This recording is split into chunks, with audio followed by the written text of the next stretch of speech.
Hi Andres, we thought instead of doing drawings of what our ideas for trays, we would do models and videos so you understand completely how we're planning to make it and how it'll work. So this is our basic model. We've got the support frame that Darwin's going to start making. We've got the basin that we've already made and is in the garden. That goes on the support frame. We've got two ideas. The first idea starts with one big sheet of either steel or aluminium. So big square sheet with the corners cut out.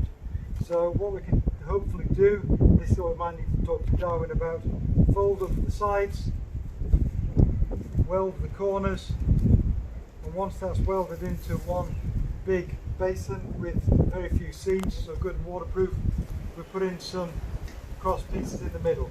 We're going to pause the video now and progress that and then restart it and you'll see what we mean when it's done. Okay. Okay, so we've done this now.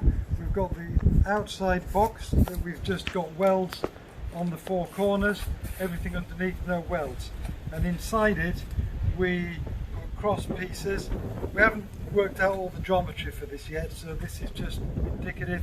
We put bits of the same material across, shorter than the outside, so that when we put this inside the basin, all in one piece, we can then just fill the top and it'll just cascade over without the need for any holes or pipes to go from one to the other. So the various things we like about this, we like the fact it's one big basin, so that's going to enhance the waterproofness. It's going to be simple to arrange the cascading mechanism, no need for holes or pipes. What we don't like quite so much about it is that there's a lot of welding of these pieces here to get it. That's going to be a metre long weld on each one, so that's a lot.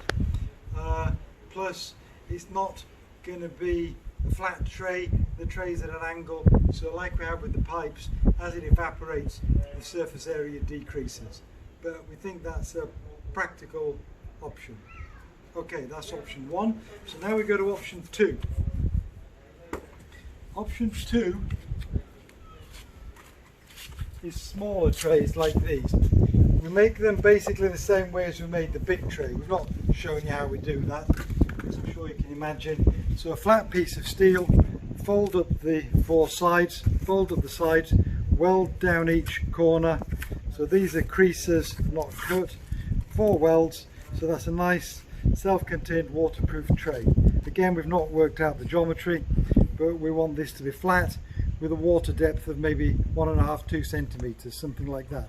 So I'll show you how these go in now. The bottom one has got legs on it so that we get it level. There are other ways to support it, but we've made the model with legs. So if you go out there, the bottom one goes in there, sits in, so that it's nice and level. So a nice flat tray, so that as it evaporates the surface area stays the same.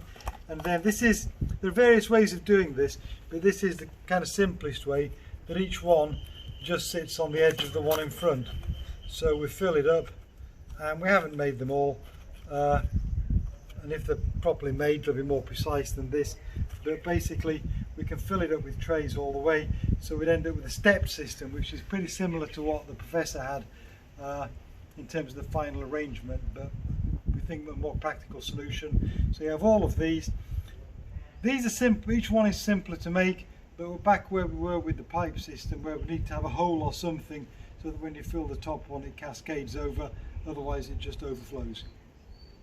Okay, so those are our two possibilities. We've got the individual trays, and then we've got the one big tray with the, let's call them baffles in it to hold the water.